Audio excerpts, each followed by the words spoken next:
বন্ধুরা, good morning. তো আজকে সকাল সকাল উঠে আমি ব্রাশ করে নিলাম, আর এদিকে আমার কুচি ফুটায়ও ব্রাশ করে, আমরা একসাথে ব্রাশ করলাম। ওরা তাই তো এদিকে একলা একলা গিয়ে সুন্দর হাঁটি হাঁটি আইয়া ব্রাশ ট্রাশ করে আমার লগে।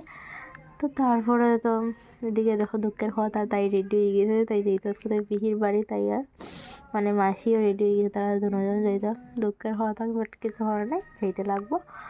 তো এদিকে দেখো আমি স্নান করিয়া আইয়া ঠাকুর দিলাম, এখানে দেখো ফুল সুন্দর করে ফুলা, আর এদিকে আমার ঠাকুর দেওয়া পুরো কমপ্লিট হয়ে গেছে।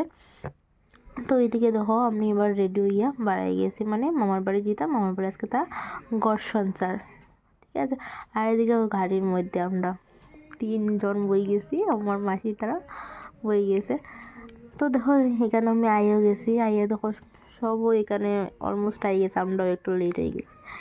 আর এদিকে দেখো পূজাও চলে, মানে যজ্ঞ চলে, পূজা চলে তো পূজা টুজা চলার পরে তো লাস্টে এত ভিড়ের পরে কোনো মতো জায়গা পাই বইছি খাওয়াত। তো এদিকে সবও আমরাও বই গেছি। আর তো প্রথমে তো আছে কি মেনু দিয়ে সবটাই আছে, আর সবার লাস্টে খাওয়ার পরে সবটা পনির টনির সব তো মানে আছে, একটু একটু খাইয়ে টেস্ট করে দেখলাম। আর এদিকে দেখো, আর আমি তো টকটা নিছি না, তো তাই নিছে, মানে মাসি নিছে, তাহলে তাই খাইয়া দেখবো কীরকম হয়েছে। আর আমি নিছি না, পায়েস তো আমরা দুজনও খাইছি না। তো আমরা সেখানে খাওয়া দাওয়া কমপ্লিট করিয়া আমরা আবার দেখো সন্ধ্যার সময়, মানে সন্ধ্যা আর বিকালে ক্লিপটাও নিতে পারছি না, এখানে খাইতে হয়তো লেট হয়েছে। আর এদিকে দেখো সবে বই একটা আড্ডা দেওয়া, আমরা যেখানে যেহেতু আড্ডা দেওয়া চলে।